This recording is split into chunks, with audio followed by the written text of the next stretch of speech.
7월 달부터 시작해서 다음 주 8월 첫 주까지 우리가 선교의 달로 지금 함께 지키고 있고, 그리고 2주 전부터 시작해서 이번 주까지는 선교 축제 주간으로 우리가 함께 지금 지키고 있습니다. 지난번 선교 축제 2주간 동안에 필리핀에 지금 사역하고 계시는 김 선교사님이 오셔서 말씀을 전해 주셨죠. 여러분 은혜가 되었습니까? 아멘. 아멘. 네. 자, 우리 교회는 보통 교회들이 전도 부흥회를 자주 하는데 우리는 부흥회보다는 특강을 자주 하잖아요. 그리고 특히 선교사님들 모시고 선교 특강을 자주 하는 편입니다. 대부분 선교 특강에 오시는 분들이 안식년이 되셨거나 아니면은 특별한 일로 고국을 찾은 분들을 우리가 초청해서 또 협력 선교사님들에 대해서는 선교 보고도 듣고, 그리고 또 앞으로 우리가 또 선교해야 될 그 선교지에 선교사님들을 통해서 도전받고 또 정보도 아는 그런 시간을 갖습니다.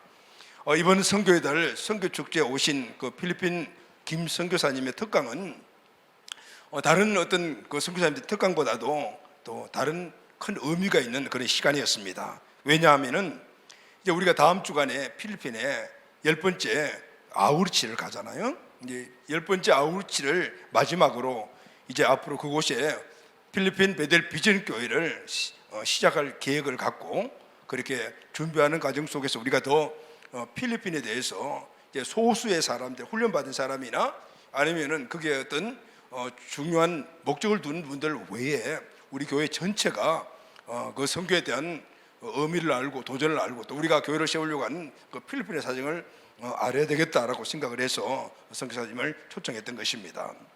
우리는 이미 올 초에 필리핀의 베델 비전 교회에서 사역할 우리 사역자 한 명, 김종원 사역자를 이미 파송을 했습니다. 그리고 지금 그곳에서 신학교에서 신학 공부를 하면서 언어 연수를 받고 있어요. 영어도 공부하고 따갈로그도 공부하면서 현지인들과 접하고 그러면서 그 문화를 직접 체험하면서 앞으로 필리핀 베델 비전교회 사역을 준비를 하고 있습니다. 특히 그곳에 이미 우리가 그동안 아우리치를 통해서 함께 우리 필리핀 베델 비전교회에 이미 가족이 된 두 가정이 있고 거기서 전도한 많은 사람들이 있습니다. 이들과 함께 지금 셀 모임을 시작을 했어요. 하나님께서 우리에게 은혜를 주셔서 아직 장소가 우리가 마련하지 못했는데도 불구하고 우리가 선교지로 택한 그 지역에 어느 한 교회를 우리가 알게 됐는데 그 교회는 우리 선교사님이 사역하시는 교회인데 이분들이 오후에 우리에게 그 장소를 사용해도 좋다라고 허락을 해주셨어요. 할렐루야, 아멘. 아직까지 건물을 짓거나 어떤 그런 것들을 하려면 시간적으로 많이 부족한데 먼저 그렇게 시작할 수 있도록 해주신 거죠. 그래서 김종호 사역자가 주중에는 신학교에 신학 공부하고 그렇게 다스마시에 있다 거기서 1시간 정도 내려가면 우리가 사역하려고 하는 그 지역이거든요. 그곳에 있는 그 우리에게 장소를 제공한 그 교회 가서 오전에는 그 선교사님의 성경 공부를 도와주고 그리고 오후에는 우리 팀들이 모여서 이제 셀 예배를 시작을 했는데, 그런데 그동안에는 지금 한 4주 전부터 셀 예배를 시작하기 전에 먼저 셀 교회가 어떤 교회인가, 그리고 또 셀 예배는 어떤 모임인가에 대해서 지금 교육을 하고 있는 기관이고 다음 주부터는 아마 정식으로 셀 예배가 시작될 것 같아요. 그래서 감사한 것은 이미 하나님이 우리에게 그 꿈을 주시고 또 우리 사역자뿐만 아니라 현지인 사역자 한 명의 그 양육을 말씀하셔서 이미 아시겠지만 몇 년 전에 조지 형제가 우리 교회에 와서 2년 동안 훈련을 받고 갔지 않습니까? 이제 함께 서로 힘을 합해서 이미 조지는 이곳에 와서 우리 뭐 예배라든가 기도회라든가 셀 예배라든가 이런 걸 다 경험을 하고 갔기 때문에 지금 종원이가 그곳에서 사람들에게 처음 이야기하게 되면 그게 잘 의미가 부합되지 않잖아요. 그런데 벌써 이미 경험한 조지 형제가 함께 힘을 합하기 때문에 쉽게 그리고 이해가 되고 그렇게 지금 준비가 되고 있는 것 같아요. 다 하나님의 은혜입니다. 할렐루야, 아멘. 그래서 지난번 오셨던 필리핀에서 현재 사역을 하고 있는 김 선교사님의 특강은 우리 교회의 필리핀 선교에 대한 필요성과 함께 준비해야 될 것들, 그리고 또 구체적으로 여러 가지 많은 말씀을 통해서 우리에게 도전을 주는 아주 귀중한 시간이었습니다. 그분은 지금 한 20, 남편인 양승교사님과 함께 27년째 필리핀에서 사역을 하고 계신 맨땅에서 헤딩에서 시작해서 지금은 아가페 신학교를 운영하고 계시면서 또 뉴라이프 처치에 목회도 하시고 미션 센터를 관리하시면서 선교지에 오시는 분들에게 예배 처소도 제공하는 이런 아주 바쁜 사역을 하셔요. 이곳에서 훈련받은 사람들이 캄보디아, 동남아 이쪽으로 미얀마까지 가서 교회를 개척하고 또 그 제자들을 계속해서 이게 양육하고 또 케어하는 그 사역을 하고 있는 너무 바쁜 분이거든요. 그런데도 우리 교회가 작년에 이 19번째 아웃을 같이 하면서 우리 교회의 정체성도 대강 알고 사명과 비전에 대한 부분들을 아셨기 때문에 이번에 우리가 초청했을 때 그 사역을 잠시 보류하고 기꺼이 오셔서 우리에게 아주 귀한 말씀을 전해 주셨어요. 그리고 또 지난주 오후에는 그분의 아들인 그 양주성 전도사가 와서 간증과 함께 실제적인 필리핀 다음 세대 사역을 우리가 준비하고 있는 우리들에게 좋은 도전의 기회를 주시고 많은 정보를 주었어요. 이 친구는 아마 대학교 1학년 때인가 우리가 처음 필리핀에 아우리치를 갔을 때 그때 저의 통역을 해주던 친구인데, 그런데 통역을 정말 너무 잘해요. 이 전도사님은 그곳에서 초등학교, 중학교, 고등학교, 대학교까지 나오고, 그리고 이제 우리나라에 와서 지금 그 통신대학원에서 지금 목회학 과정을 받고 지금 목사를 준비하고 있는 중이죠. 지금은 전도사로서 안산에 있는 동산교회에 외국인들 그 담당 그 사역자로 섬기고 있어요. 우리와 함께 호흡도 맞추고, 그리고 거기서 컸기 때문에 그들의 그 다음 세대들 너무 잘 알고 있잖아요. 필리핀 사람이 아닌데 필리핀 사람 이상의 그 어떤 정체성을 갖고 있고, 그리고 또 거기에 대한 깊은 아픔까지도 같이 공유하는 그런 그 전사님이라서, 근데 그분이 와서 우리에게 제시해 주는 여러 가지 많은 정보와 그리고 또 앞으로 우리가 해야 될 사역 이런 것들 들으면서 우리가 지금 필리핀에 사역을 하려고 하는 모든 것들이 제대로 된 준비구나라는 것을 확인해 주고 또 더 많은 깊이 있는 것을 알게 해주시는 아주 귀한 시간이었습니다. 그런데 여러분, 여러분 좀 의아하게 생각하신 것이 있죠. 원래 특강은 오후에 하는 거잖아요. 주일날 오후에 금요일로 하는 건데, 그런데 오전 예배의 시간을 다 할애했어요. 선교사님에게. 왜 그렇게 했냐면은 실질적으로 우리 교회 성도님들의 비전 가운데서 오전 예배만 참석하시는 분들이 한 50%, 그리고 오후 예배까지 참석하시는 분들이 한 반 좀 안 되고 이렇게 되기 때문에 실제 이제 함께 여러분들과 말씀을 나눌 때 왜 우리가 동일한 비전 속에 가야 하는가 하는 것을 여러분 알게 될 텐데, 그에 대한 주일날 한 번 나와서 말씀 듣고 가시는 분들은 지금 교회의 가장 중요한 진행되는 사항에 대해서 동기부여도 안 될 뿐더러 도대체가 이게 무슨 말인지를 모르는 거죠. 그래서 이번에는 오전 예배 이 강단을 그분들에게 내드렸어요. 어느 교회든지 말론하고 오전 예배는 담임 목사님의 전유 자리예요. 절대로 다른 사람들 내주지 않습니다. 그런데 제가 여러분들에게 말씀 전하는 것도 중요하지만 더 중요한 것은 하나님의 뜻에 모두가 하나가 되어야 된다는 생각을 해서 이번에는 오전의 강단을 내드리는데 여러분 은혜가 되셨죠? 아멘. 좋은 시간을 우리가 함께 가졌으면 도전의 시간이었어요. 선교사님의 그 체류비라든가 아니면은 항공편 그리고 또 식사도 섬겨주시고 여러 가지 등등 많은 분들이 섬겨주셨어요. 그리고 또 많은 분들이 도전을 받고 오후 예배까지 참석하시면서 함께 하나님이 우리에게 주시는 그 은혜에 도전을 받았습니다. 이렇게 동참해 주시고 섬겨 주신 모든 분들 선교사님도 고맙다고 전해달라고 말씀하셔서 제가 대신해서 여러분들에게 감사를 드립니다. 할렐루야, 아멘. 자, 여러분, 우리는 그동안에 오늘은 설교라기보다는 이제 선교축제 특강 마지막 시간이거든요. 오전과 오후에. 그래서 또 설교보다는 여러분들에게 교육적인 그런 모습으로 교육하는 그런 형태로 여러분들과 말씀을 나누려고 해요.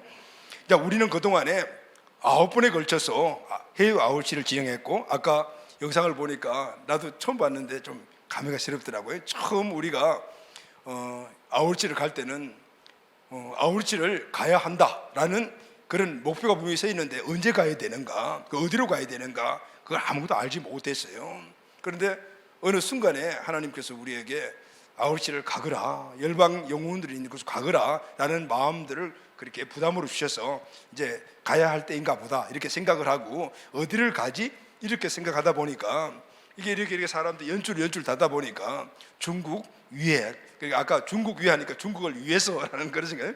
중국 위에, 인천에서 건너편에 보면은 산둥성이잖아요. 산둥성에 보면은 이렇게 톡 튀어나온 부분들이 있어요. 이제 그쪽이 위해라는 곳인데, 그쪽에 마침 선교사님과 아는 우리 가족, 성도 가족이 있어서 그분 연결을 통해서 가게 되었어요.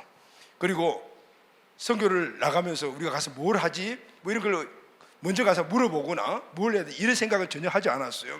거기에 가서 우리가 하는 그대로 하면 되지. 그 해야 될 거는 딱 하나다. 사람들을 모아놓고 집회하는 거야. 우리 금요 집회를 그대로 하자 이렇게 생각을 해서 딱 가게 돼요. 그 비밀신학교에 운영하는 그 신학교를 기반으로 해서 그 신학생들이 나가서 각각 그 교회를 개척했어요. 그래서 거기 가서 낮에는 성경학교를 우리가 해주고, 그리고 저녁에는 그냥 우리 금요 집회 같은 그런 집회를 하면서 처음 선교를 시작해서 이제 9번째까지 마쳤어요. 3회까지는 중국에서, 1차, 2차는 산둥성에서 하고 3차는 청도에 가서, 그때 한번 그런 생각이 들었어요. 중국에는 3자 교회가 있는데 지하 교회가 있고 3자 교회가 있잖아요.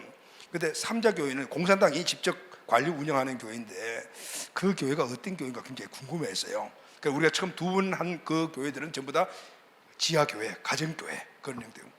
그래서 그 교회를 좀 만들고, 그게 우리가 사역을 할 수 있을까? 근데 여러분, 마음과 뜻이, 주님의 뜻이 합하면 길은 하나님이 열어주시더라고요. 할렐루야. 네. 어떻게 연줄이 되어서 거기에 3자 교회 한 교회를 가서 우리가 여름 성경 학교를 할 수가 있게 된 거죠. 이 이야기하면 길어지니까. 그래서 3차에 걸쳐서 중국에서 하고 난 다음에 여러 가지 많은 상황들이 일어나서 우리가 중국에 가지 못하도록 하나님이 딱 막으시더라고요. 그래서 중국은 하나님의 뜻이 아닌가 보다. 이제 아웃을 통해서 그걸 알게 되고, 그러면은 하나님이 우리가 가야 열방을 섬겨야 될 그 첫 번째 베델 비전 교회, 첫 번째 베델 비전 센터를 세운 그 민족이 어느 곳인가, 여러 곳을 많이 다녀봤는데 그때 필리핀에서 연락이 왔어요. 우리가 계속해서 돕고 그렇게 협력했던 선교사님이 몸이 아파서 바기오라는 그 고산지에서 내려와 마닐라에 왔다. 그리고 한번 오실래요? 라고 이야기를 하고, 그 전에 바기오에서 많이 오라고 했는데 그때 마음에 안 들었거든요.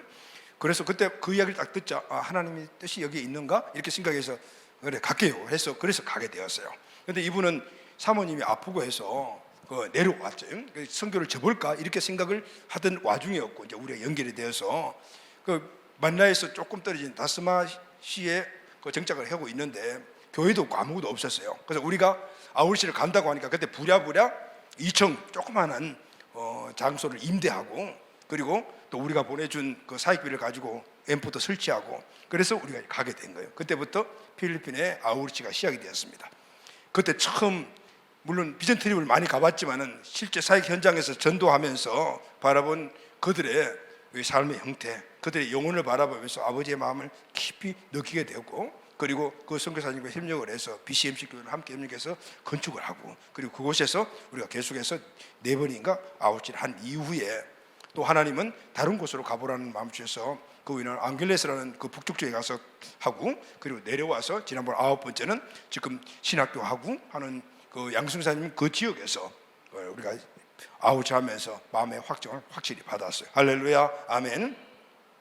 여러분, 이렇게 해서 우리가 아울지를 진행하고 이번에 10번째 아울지가 진행됩니다. 우리 아울지 사역은 우리 보통 성도님들이 생각하는, 일반적으로 생각하는 그런 단기 선교의 개념과는 달라요.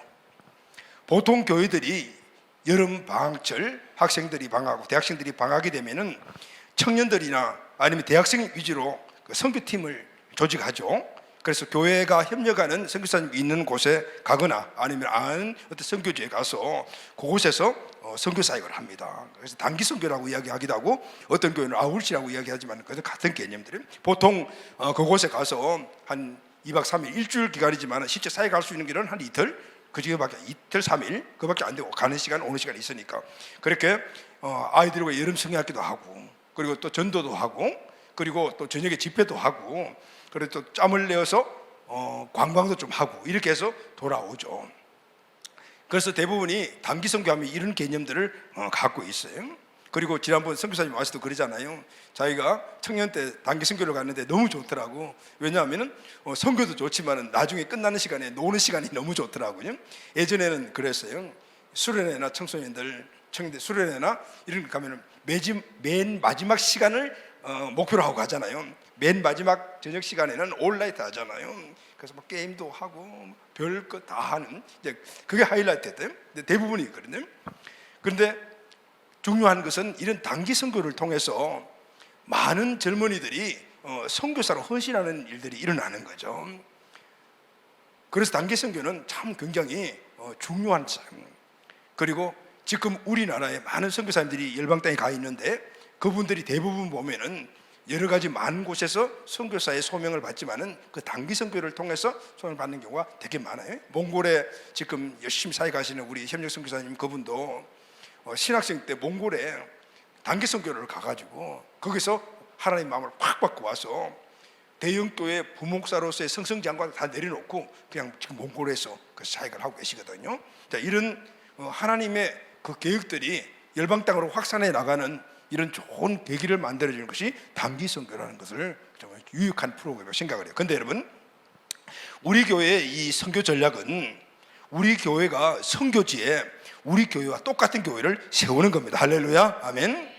단순히 도전 받고 와서 끝나는 것이 아니고 선교사를, 그래서 작정한 사람들을 파송해서 교회는 재정에 필요한 부분을 충족해주고 다른 것들을 공급해 주셔서 선교사님이 주도하는 그런 선교를 우리가 계획하는 것이 아니고 교회가 직접 거기에서 교회를 세워서 우리 교회가 직접 그 선교를 주도하는 이 선교 전략이 바로 우리 교회의 선교 전략입니다. 할렐루야, 아멘. 그 선교지에 똑같은 그런 우리 교회를 세워서 그리고 그것을 본부 센터 삼아서 또 그것을 중심으로 해서 그 나라 각각 지역에 또 새로운 하나의 교회들을 세워나가면서 하나님의 나라를 확장시켜 나가는 것이 바로 저희들의 선교 전략이에요. 할렐루야. 그래서 여러분, 우리는 가서 아우르지를 하지만은 그러나 그 아우르지 사역 안에 베델 비전교회, 필리핀에 세워질 베델 비전교회의 꿈을 가지고 가는 거예요. 할렐루야, 아멘. 그래서 그 과정 하나하나가 단순히 선교를 체험하고 오는 것이 아니고 이곳에 하나님께서 베델 비전교회를 세우실 것인데, 그러면은 우리가 그 민족을 알아야 되고 그 지역도 알아야 되고 이런 것들을 알아가면서 우리 안에 품어진 필리핀 베델 비전 교회의 이 열매들이 점점 만들어지는 그런 계기가 바로 아우르치인 거예요. 할렐루야, 아멘. 그래서 우리의 아우르치 안에는 필리핀의 필리핀 베델 비전 교회가 품어져 있어요. 할렐루야, 아멘. 그래서 이 단계가 하나 이렇게 시작되고 그리고 또 계속의 감으로 말미암아 우리 이 아우르치 속에 품어져 있는 필리핀 베델 비전 교회도 점점 가시화되어서 그것이 결국은 나중에 열매로 나타나게 되는 것이죠. 할렐루야, 아멘. 여러분, 이것이 우리 교회의 선교 전략이 아니에요. 이것은 바로 주님께서 열방 땅에 복음을 전하게 하는 주님의 방법입니다. 사도행전에 나오는 초대교회가 이렇게 이루어졌고 특히 선교사의 대명사인 사도 바울의 선교 전략이 바로 이것이었어요. 사도 바울은 가는 곳들마다 지역을 옮겨가면서 가는 지역들마다 복음을 전파해서 영혼을 구원받게 만들고 그들을 모아서 교회를 세우고 그곳에서 제자를 세웠어요. 할렐루야, 아멘. 그리고 그 제자가 그 지역에 또 다른 지역으로 가서 복음을 전하고 교회를 세우고 또 제자를 삼았어요. 그 제자들이 또 나가서 복음을 전하고 교회를 이루며 또 교회를 나가서 복음을 전했어요. 이렇게 해서 소아시아 지역에 7교회가 세워지면서 소아시아 전체가 예수 믿고 구원받는 하나님의 나라가 확장되어가는 지역으로 바뀌어 되었던 거예요. 할렐루야, 아멘. 바울의 선교 전략이 바로 이런 것이었어요. 바울은 3차 전도 여행을 통해서 소아시아 지역뿐만 아니고 유럽의 초입인 마게도냐 그리고 그리스 지역을 다니면서 복음을 전하고 교회를 세우고 제자를 세웠어요. 제자를 세워서 교회 사역을 그들에게 위임하고 사도 바울은 또 다른 곳에 가서 또 복음을 전하고 그리고 또 제자를 세우고 교회를 세우고 또 그 제자에게 교회를 위임하고 또 다른 곳으로 갔어요. 이렇게 3차 전도행을 하면서 3차 전도행 가운데서 또다시 원래 세웠던 교회를 다니면서 그 교회가 제자가 그 교회를 잘 목회하고 있냐 등등 이런 것들을 점검하고 멘토링하면서 교회를 든든히 세워가는 역할을 했던 것을 사도행전을 보면 볼 수가 있어요. 그것뿐만 아니죠. 그는 늘 자기가 나가서 복음을 전해 세운 그 한 사람 한 사람의 영혼들을 가슴에 품고 그 교회를 가슴에 품고 그들에게 계속해서 편지를 보내면서 그들을 계속해서 든든하게 세웠어요. 그것이 바로 사도 바울이 쓴 서신서잖아요. 데살로니가 전후서는 데살로니가에 있는 교회들에 보낸 편지예요. 자, 이런 것들을 통해서 하나님의 나라가 소아시아에서 시작해서 유럽 초입으로 그리고 유럽으로 그리고 미국으로 건너가고 그리고 우리나라로 오게 되었어요. 하나님의 번성이 이루어졌던 거죠. 그리고 지금은 우리를 통해서 어딜 동남아로 그리고 중동으로 중국으로 그리고 아직 미개 지체인 북한으로 그리고 이제는 주님 오시는 그날 마지막 이스라엘에 대해 핵심이 이루어진다는 그 이스라엘 향해서 계속해서 복음은 서진해 가고 있는 것을 볼 수가 있어요. 할렐루야, 아멘. 그 일을 담당하는 것이 뭐냐면 바로 교회였다는 거예요. 아직도 지구상에는 복음이 필요한 곳이 너무나 많습니다. 선교학적으로는 어느 한 민족이 복음화된 것을 어떻게 정의하는가 하면은 그 민족의 종족의 언어로 성경이 번역이 되면은 이 종족에는 복음이 전파되었다 이렇게 생각해요. 그런데 여러분 지금은 오늘 이 종족에 복음이 전파됐냐 성경이 그들의 말로 번역됐냐 이게 중요하지 않아요. 복음이 이미 전파된 그 민족이라 하더라도 모두가 다 선교 대상이라는 거예요. 아멘. 왜냐하면 아무리 복음을 받아들이고 아무리 교회를 나온다 하더라도 그들의 삶의 변화가 없네. 복음을 누리지 못하는 거예요. 복음을 누릴 뿐만 아니라 그 복음을 누리자 또다시 복음을 전파하는 재생산이 안 일어나게 되면 그 한 사람에게 모든 것들이 머물러 버리고 하나님의 뜻이 그게 아니라는 거예요.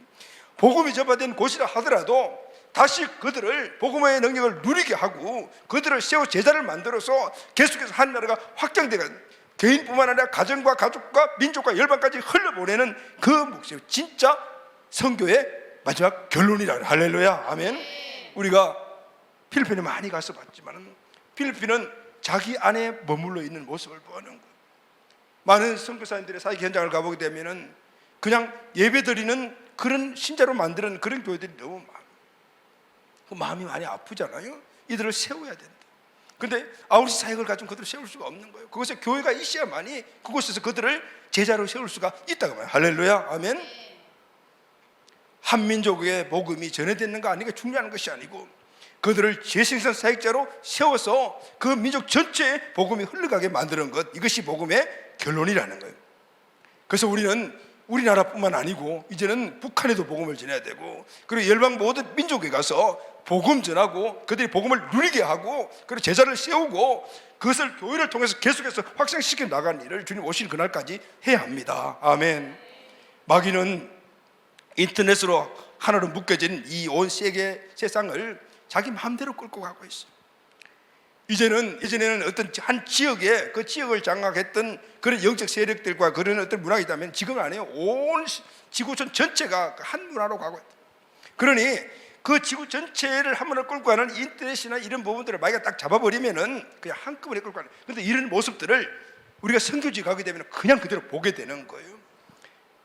그들은 강한 힘과 그리고 상상할 수 없는 전략을 가지고 끊임없이 모든 인간들의 마음을 공격하고 마음을 잡아버리고 특히 미래의 주인공인 다음 세대를 미디어라는 그들의 취약한 부분에 집중 공략을 해서 총 공격을 하면서 그냥 그대로 끌려가고 있는 모습을 볼 수가 있게 되는 거예요.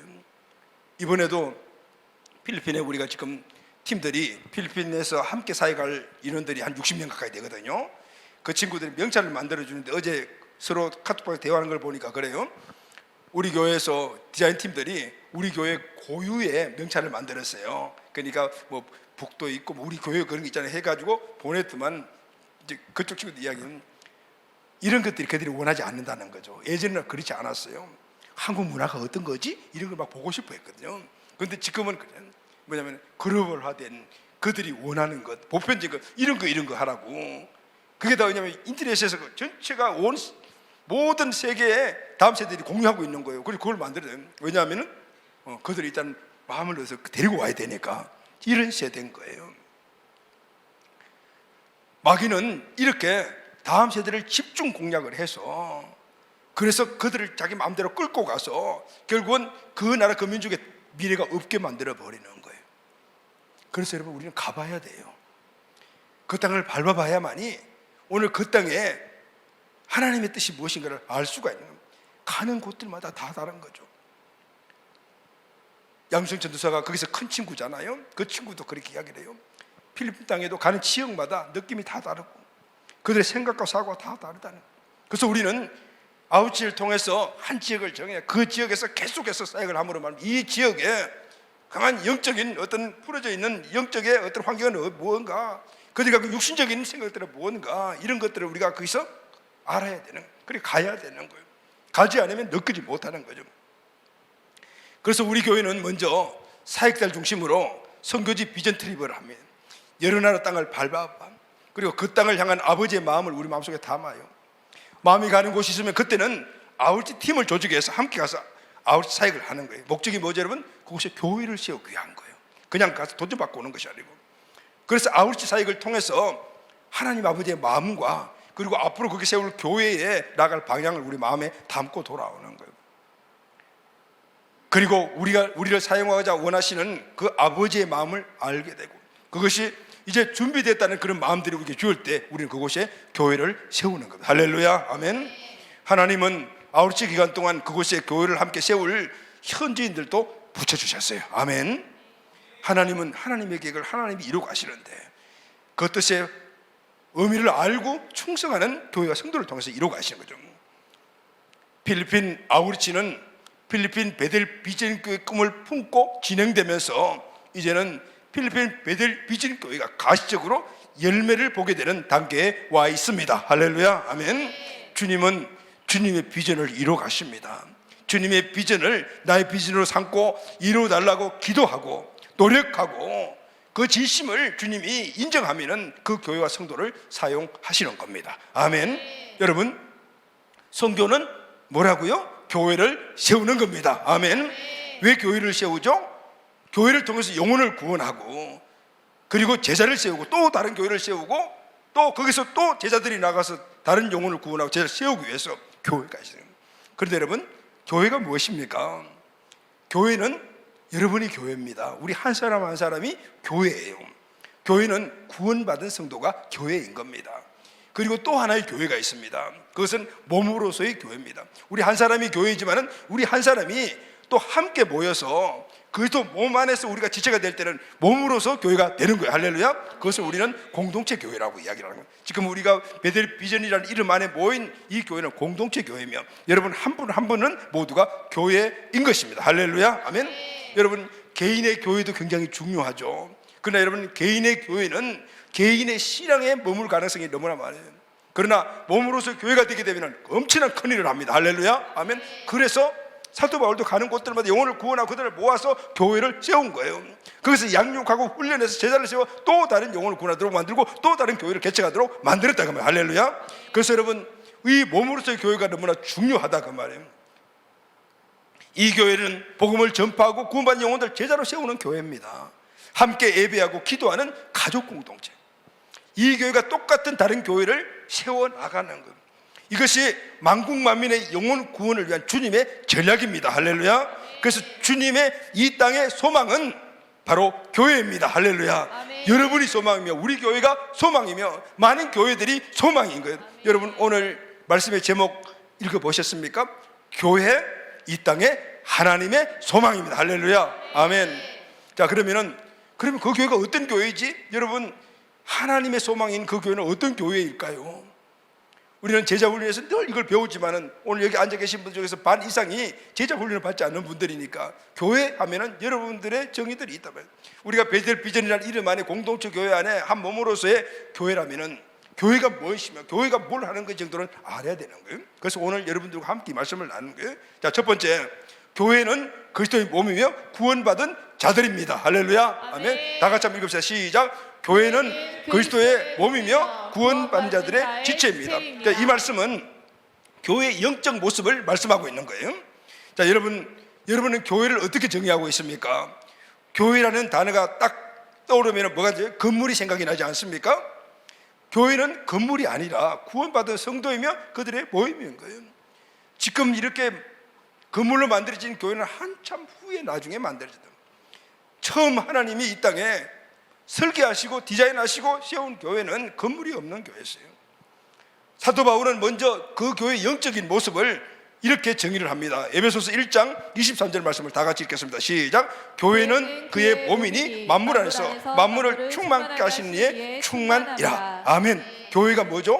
교회는 그의 몸이라. 교회는 예수 그리스도의 몸입니다.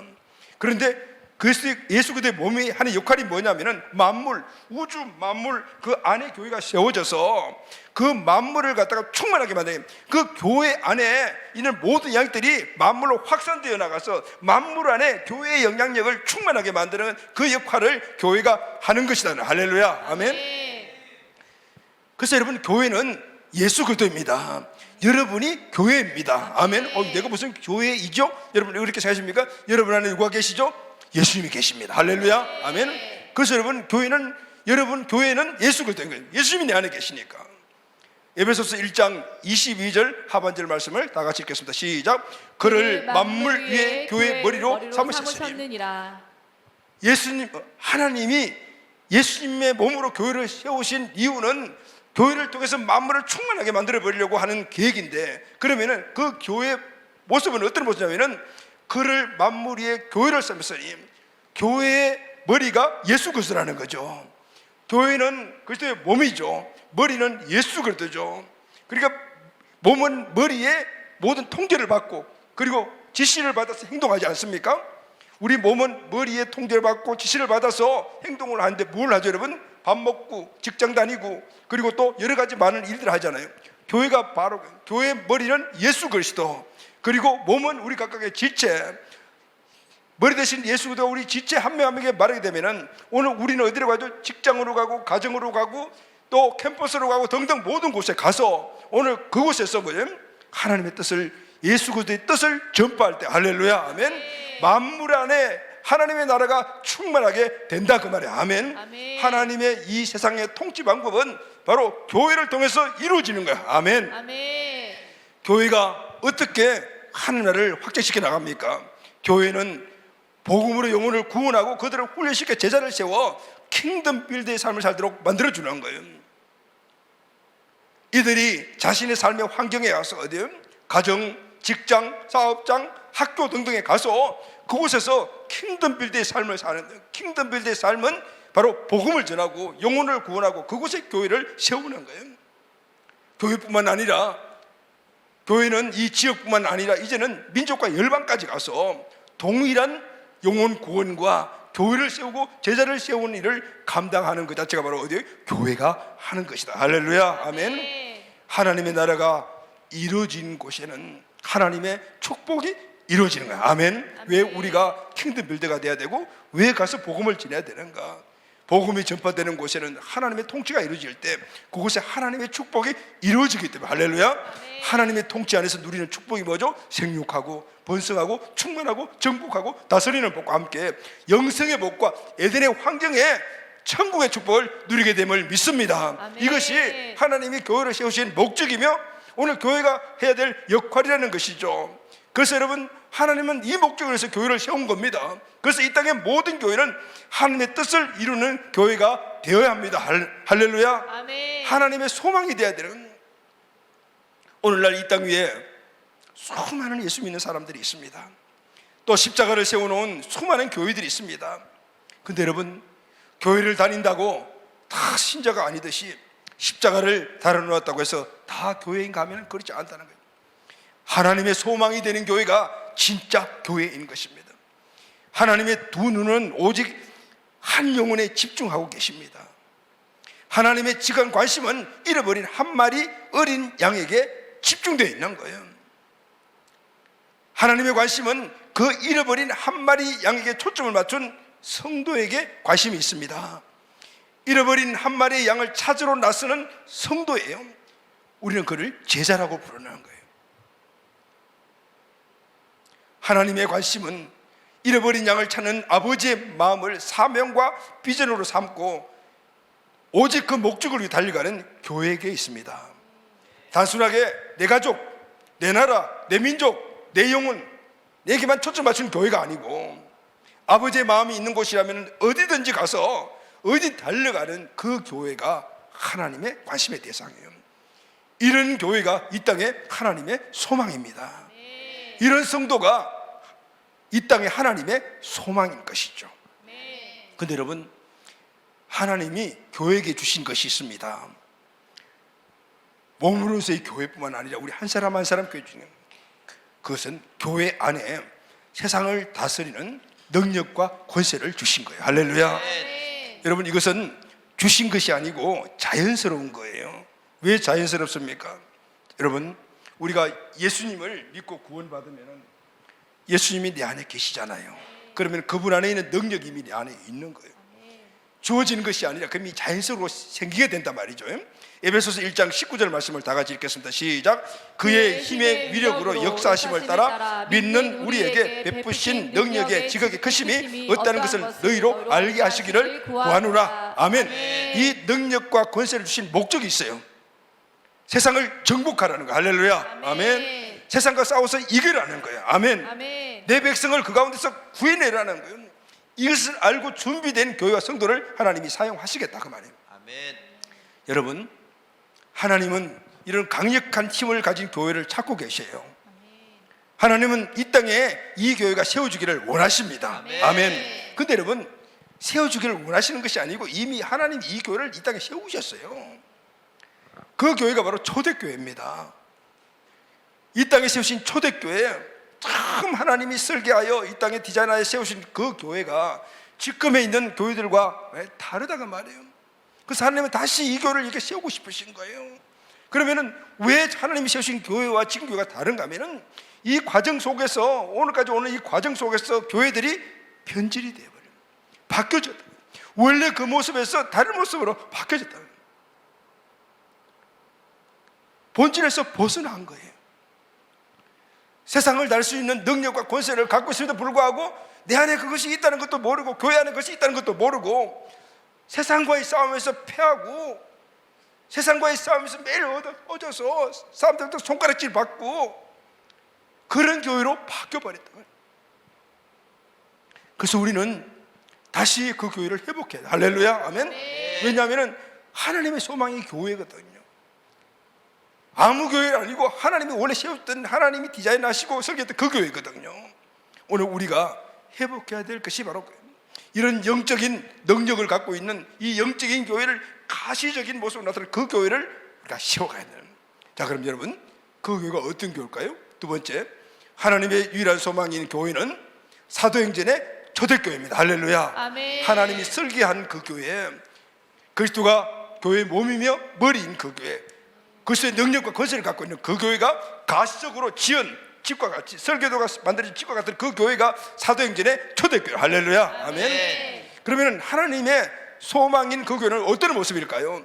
자, 사도행전 2장 44절, 오늘 본문이죠. 다 같이 한번 읽겠습니다. 시작. 믿는 사람이 다 함께 있어 물건을 서로 통용하고 또 재산과 소유를 팔아 각 사람의 필요에 따라 나눠주며. 자, 이 모습은 초대교회의 모습이며 하나님 마음속에 있던 교회, 영혼을 구원하고 잃어버린 축복을 회복시켜 주시기 위한 교회의 그 설계된 그 교회를 가시적으로 세운 교회의 모습이에요. 여러분, 교회는 어떤 모습을 갖고 있죠? 첫째, 믿는 자들의 모임이었어요. 할렐루야. 아멘. 교회의 터는 믿는 사람들이라. 건물을 지으려면 터가 필요한데요. 그 터는 아주 단단해야 되잖아요. 그 터가 바로 믿는 사람들이에요. 교회라는 건물을 세우는 그 터는 믿는 사람들이에요. 교회는 믿는 사람들의 모임이다. 할렐루야. 아멘. 그럼 여러분, 믿는 사람이 어떤 사람이죠? 저와 여러분이 믿는 사람이죠. 그런데 여러분, 무엇을 믿는 사람이죠? 예수님 믿는 사람이죠. 여러분, 교회의 터는 교회의 숫자 많은 사람들이 나오는 그 사람들이 교회가 터가 아니고 그 숫자가 얼마이든 간에 몇 명이든 상관없이 그 가운데 믿는 사람이 그 교회의 터다 그 말이에요. 할렐루야. 아멘. 믿는 사람. 믿는 사람이 누구죠? 예수를 믿는 사람이에요. 교회를 다닌 사람이 아니고 예수를 믿는 사람, 이 믿는 사람이 교회의 터다. 그러면 예수님을 나의 죄를 대신 십자가에서 죽으시고 나의 구원자시며 3일 만에 죽은 가운데서 부활하셔서 모든 사람들의 주인이 되시고, 그래서 그 주인 되신 예수님을 내 주인을 믿고 마음속의 주인으로 모셔서 중심된 사람, 할렐루야, 아멘. 아멘. 그리고 그 중심 대신 나의 주인 대신 예수님의 말씀에 100% 순종하며 살아가는 사람이 믿는 자입니다. 할렐루야. 네. 이 믿는 자가 교회의 터다 그 말인 겁니다. 예수님을 마음의 주인으로 영접하는 사람, 주제권이 확실한 사람, 예수님은 나의 주인이십니다, 예수님은 나의 왕이십니다 라는 확실한 고백과 함께 말만 하는 것이 아니라 실제 삶 속에서 그분의 말씀을 따라서 살아가는 사람이 믿는 사람인 거예요. 이 사람들이 모인 교회가 교회예요. 할렐루야. 몸으로 교회예요. 이 교회가 진짜 교회라고 말해요. 근데 여러분 의문이 들죠. 아니 왜 믿는 사람이지, 교회만 왔다 갔다 해도 되잖아, 그러면 충분히 선교도 하고 할 수 있지 않아, 이런 생각을 하죠. 여러분 왜 믿는 사람이 합니까? 교회는 그 세우신 하나님의 뜻이 한 개인의 어떤 원하는 것을 채워주는 그것만이 목적이 아니라 하나님의 뜻을 이루어드리는 것이 목적으로 세워졌기 때문에, 할렐루야, 아멘. 그래서 교회 안에는 하나님의 뜻을 이루는데 그 뜻을 알고 그 뜻에 절대적으로 순종하는 사람이 있어야만이 하나님의 뜻을 이루는 교회가 될 수가 있는 거예요. 할렐루야. 그렇지 않으면 교회의 존재 자체가 흔들리는 거예요. 아버지의 뜻을 알고 그 뜻을 이루어드리는 것이 사명과 비전인 자가 믿는 자이며, 이 사람들이 함께 모여 이룬 몸의 교회가 진짜 교회인 것이에요. 그래서 여러분 교회는 가장 중요한 목표가 영혼 구원이에요. 교회는 불신자를 믿는 자로 만드는, 그냥 교회 나오게 하는 사람으로 만드는 것이 아니고 그들을 주제권이 확실한 중심된 예수 그리스도의 말씀 순종한 자로 만드는, 믿는 자로 만드는 것이 목적이 돼야 돼요. 할렐루야. 아멘. 이게 영혼 구원이라는 거예요. 그래서 교회의 기본 사역은 영혼 구원인 거예요. 그냥 교회 나오게 하는 사람이 아니라 진짜 구원받은 예수 그리스도가 중심된 사람을 만드는 목표가 교회의 목표가 되는 거예요. 아멘. 이것은 주님께서 우리에게 부탁하신 일인 거예요. 마가복음 16장 15절 다 같이 읽겠습니다. 시작. 또 이르시되 너희는 온 천하에 다니며 만민에게 복음을 전파하라. 두 번째는 가족 공동체입니다. 아멘. 오늘 말씀해 보면 믿는 사람이 다 함께해서 물건을 서로 통용하고 했죠. 초대교회는 믿는 자들이 다 함께 했습니다. 어디에 모였습니까? 초대교회는 지금처럼 건물 중심이 아니었어요. 교회 건물이 없었어요. 그러니까 어디서 모였을까요? 가정에서 모였어요. 물건을 서로 나누어 사용을 했습니다. 물건을 통용하는, 서로 니끈니끈 사용하는 것이 가족 아닙니까? 초대교회 형태는 지금처럼 교회의 어떤 멤버다, 교회 팀원이다 이런 게 아니에요. 가족이었어요. 가족은 어떤 모습을 보이더라도 허물을 덮어주는 거예요. 허물이 보이면 덮어주는 것이 가족이죠. 오늘 많은 교회 안에서 많은 분란들이 일어나잖아요. 서로 그냥 시기하고 질투하고, 그리고 또 단점들 끌어내가지고 말 만들고 뒷담화하고, 그래서 교회가 시끌벅지 하는 그런 교회들이 많이 있단 말이죠. 왜 그럴까요, 여러분? 각각의 개인주의 때문에 그래요. 내가 잘났다는 거죠. 여러분 가족은 허물도 보지만은 그러나 결론이 달라요. 덮어주는 거예요. 왜냐하면 가족은 해야 될 일이 따로 있기 때문에. 교회가 가족 공동체 하나님이 만드신 이유가 있는 거예요. 교회는 해야 될 일이 있다면, 그러기 위해서는 모두가 한 마음 한 뜻이 되는 겁니다. 허물도 있지만은 잘난 사람도 있고 못난 사람도 있지만은 그것을 덮어주는 것은 가족밖에 없기 때문에 가족이 되어야 돼요. 할렐루야, 아멘. 네. 그래서 교회는 미워도 다시 한번, 가족을 미워도 다시 한번. 왜 교회가 가족이 돼야 됩니까? 아버지의 뜻을 이루어야 되기 때문에, 목적이 분명하기 때문에. 아버지의 비전이 나의 비전, 나의 비전이 아들의 비전, 아들의 비전이 또 아들의 비전, 아들의 비전, 아들의 비전이 됐을 때 오늘 그 가정은 든든하게 명문감으로 세워져 가는 거예요. 교회도 마찬가지. 하나님의 비전이 예수님의 비전, 예수님의 비전이 우리 교회의 비전, 목사님의 비전, 그리고 제자의 비전, 제자의 비전, 제자의 비전, 가족 공동체에서 이 비전이 흘러가게 될 때 하나님의 그 뜻하신 것들이 주님 오시는 그날까지 교회를 통해서 계속해서 이루어져 가게 되는 거예요. 할렐루야, 아멘. 그래서 셀교회 비전은 바로 가족 공동체 생활을 회복하는 거예요. 세 번째, 초대교회는 자신의 소유를 팔아 각 사람의 필요에 따라 나누어 주었다. 할렐루야. 아멘. 45절 말씀 다 같이 읽겠습니다. 시작. 또 재산과 소유를 팔아 각 사람의 필요에 따라 나눠주며 이들은 공동체 안에 사람들의 필요함을 찾아서 자원하여서 도와주었습니다. 사람의 필요를 따서 나눠주고, 입을 것 먹을 것 없는 사람들은 자신의 소유를 팔아서 도와줬다는 거예요. 그런데 이 말씀을 좀 깊게 묵상해 보니까 이런 거예요. 이 도와준 사람들이 뭔가 많이 갖고 있고 여유가 있어서 도와준 것이 아니에요. 재산과 소유를 팔아서 도와주다는 것이니까 여유가 있어서 도와준 것이 아니고, 도와주려는데 여유가 없어. 그러니까 자기의 가장 중요한 재산까지 팔아서 도와줬다. 이들은 아버지의 마음을 가지고 자녀들을 돌보시 가족들을 돕는 걸 보죠. 가난한 자, 불쌍한 자, 고아를 돕는데 인색하지 않았어요. 여러분, 교회는 가난한 자, 부족한 자들을 도와야 돼요. 생색내는 것이 아니고 진짜 도와야 돼요. 아버지의 마음을 도와야 돼요. 여러분, 우리 교회는 아직까지 수적으로 그리고 재정적으로 뭔가 여유라고는 별로 없어요. 별로 없는 게 없어요. 그래서 많은 사역이나 아니면은 다음 세대를 돕고 하는 이런 부분들에서 재정이 참 많이 모자라요. 그게 없죠. 그런데 많은 가족들이 그 연약한 자들, 어린이, 청소년, 학원 사역, 앞으로 미래 사역 구제하고 돕는데 얼마나 열심히 섬기는지 몰라요. 어떤 가정을 보니까 자녀들이 있는데 자녀들을 학원에 보낼 수 있는 그 여유가 없음에도 불구하고 어린이 사역, 특히 청소년 사역, 학원 보조 사역, 선교사님 오시면 돕고 하는 부분들에서 정말 과할 정도로 하는 거예요. 야, 너 이러다가 못 먹고 살면 어떡할 거냐? 그러니까 하나님 책임져 주실 거예요. 매일매일 간증을 들어보게 되면 하나님 초자연적으로 이끄신 모습을 보는데, 아, 지금은 심고 삭이 나는 기간이구나. 잠언 19장 17절 말씀 다 같이 시작. 가난한 자를 불쌍히 여기는 것은 여호와께 구워드리는 것이니 그의 선행을 그에게 갚아주시리라. 아멘. 하나님이 갚아주신다. 이걸 알기 때문에 마음이 짠하더라도 야, 하지 말아라 이렇게 말을 못하게 됩니다. 어느 교회도 마찬가지지만은 구제하고 사역 돕고 헌물하는 것을 보게 되면 많은 것을 가지고 있는 사람이나 아니면 많은 수입이 있는 사람들이 더 많이 하는 건 아니더라고요. 하나님의 뜻을 알고 깨닫고 있는 사람들이 그 일에 최선을 다하더라고요. 하나님이 그것을 나에게 구워주는 것이 아니라 내가 너에게 30, 100배로 갚아줄 것이라는 말씀은 저는 분명히 이루어질 것을 믿습니다. 아멘. 마지막으로 네 번째는 초대교회는 두 날개를 가진 교회입니다. 할렐루야. 아멘. 사도행전 2장 46절 말씀을 다 같이 읽겠습니다. 시작. 날마다 마음을 같이하여 성전에 모이기를 힘쓰고 집에서 떡을 떼며 기쁨과 순한 마음으로 음식을 먹고. 초대교회 성도들은 주일날 한 번 예배 드리는 성도들이 아니었어요. 매일 가정집에 모였어요. 거기서 뭘 했어요? 성찬식을 하고 그리고 예찬을 나눠서 같이 식사를 했다. 그리고 나아가 전도하고 예배하고 기도했어요.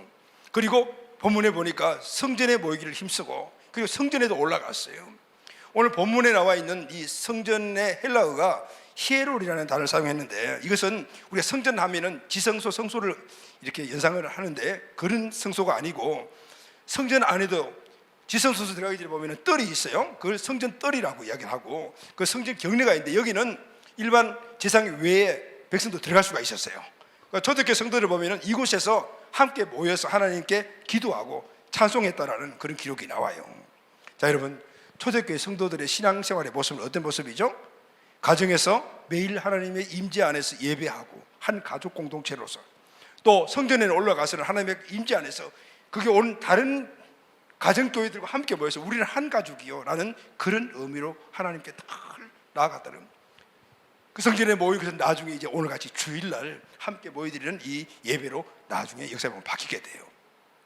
무슨 얘기냐 하면은 초대교회 성도들은 항상 하나님을 인식하고 살았다. 하나님 임재 안에서 살아가더라. 그 힘으로 세상에서 나가서 승리하며 살았다는 거예요. 오늘날 많은 교회들이 주일날 예배당에서 예배 한번 드리는 것에 초점을 맞추고 있는 모습을 봐요. 초대교회 모습과 너무 달라요. 초대교회는 매일 가정에 모였어요. 또 성전에 올라갔어요. 24시간 늘 하나님 의식하는 예배 삶을 살았어요. 왜 우리는 일주일에 딱 한 번 1시간 예배를 드리는 것으로 끝을 낼까요? 1시간 예배도 그냥 와서 졸다가 언제 하나님의 임재를 느끼냐 말이에요. 그런데 핑계 없는 무덤이 어디 있나요? 다 핑계가 있죠. 이렇게 일주일에 한 번 예배 드리는 이 현실적인 이 모습은 역사에서 문제가 있는 거예요. AD 313년에 로마가 기독교를 국가시키면서 이 소극으로 매일 모이는 이 가정예배를, 가정교회를 없애버렸어요. 그리고 주일날 딱 한 번 와서 예배 드리라라는 그런 것들을 계속해서 답습해 오면서, 그리고 오늘 현대인들은 그것을 그냥 당연하게 받아들이면서 주일 한 번, 일주일에 한 번 딱 예배 드리는 것, 이걸 가지고 예배 드리는 것이 전부라고 생각하는 경향으로 만들어졌다. 여러분, 오늘 현대인들이 주일날 한 번 예배를 드리러 나와 예배 한 번 드리고 만족할 이유가 뭔지 아시죠? 예배를 드리러 온 게 아니고 예배를 한번 드려주는 것으로 생각해요. 하나님께 예배를 한번 내가 드려주는 거야. 내가 교회 한번 나와주는 거야. 예배 시간에 한번 앉아있는 것을 하나님께 예배를 드려주는 거야. 그런데 모두가 각각의 다 명분이 있어요. 우리 현대인들의 특징이 무엇입니까? 바쁘다. 바쁘시죠? 정말 바빠요.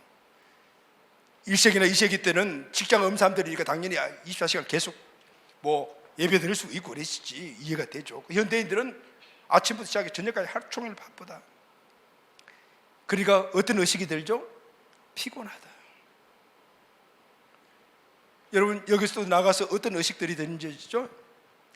내가 일주일 내내 바쁘고 피곤하고 하니까 오늘 우리 가정을 내가 돌보지 못했다, 우리 자녀를 돌보지 못했다, 그러니까 하루 쉬는 날 가족과 함께 있어야 된다. 이게 시기가 딱 바뀌어진 생각들이에요. 여러분, 바쁘고 피곤하고 가족에 대한 그런 우리가 다 하지 못한 부분들은 맞아요. 근데 여러분, 그것 때문에 주님의 날, 오늘 주님의 날이잖아요. 그 주님의 날을 주님한테 드리지 않고 자가족에게 할애를 하는 거예요. 얼마든지 가족과 함께 할 수 있는 시간은 토요일도 있고, 그리고 공휴일도 있고, 평일날도 짬짬이 시간 내어서 자녀들과 대화할 수 있어요. 요즘도 그런 이야기를 내가 가정사역에 대한 부분들을 공부하고 있어요. 아무리 하루 종일 같이 놀아주는 것보다는 진실되게 자녀와 함께 5분 대화를 해주는 것이 하루 종일 놀아주는 것보다도 더 많은 관계를 갖는다라고 하거든. 미국의 우리 나라 분인데 그분이 자녀를 3명을 그렇게 훌륭하게 키운 그분이 그렇게 말씀하신 걸 내가 드립니다. 맞습니다, 여러분. 가족이 중요한 것이 아니에요. 가족이 중요해요. 그런데 현대인은 바쁘다, 피곤하다, 그래서 가족 중심이 되어야 된다는 이 생각은 하나님 주신 생각이 아니다, 그 말인 거예요. 우선순위가 하나님께 세워지고, 물론 가족들하고 시간 보내고 해야 되죠. 당연히 해야 되죠. 그런데 그것이 고착화되어서 주일은 가족과 함께하는 날이야 라고 했다라면 그것은 여러분들의 날이 되는 거예요. 주일날 우리가 가족과 함께 예배를, 영상 예배 드리고 난 할 수 있어요. 그게 못한다는 것이 아니에요. 그런데 아예 생각을 바꾸어서 주일은 가족과 함께 해야 된다라고 생각해서 예배를 안 드리거나 아니면은 한번 와서 하나님께 예배 드리는 거 보여주고 가서 그런다면 그것은 잘못된 거라고 말이에요. 오늘날 교회가 교회답지 못하고 세상에 영향력이 떨어진 이유가 바로 하나님이 세우신 이 교회의 본질에서 벗어났기 때문에, 셀교회는 잃어버린 한쪽 날개를 회복하는 교회입니다. 할렐루야, 아멘. 독수리가 두 날개 균형을 이루어야만이 비상할 수가 있잖아요.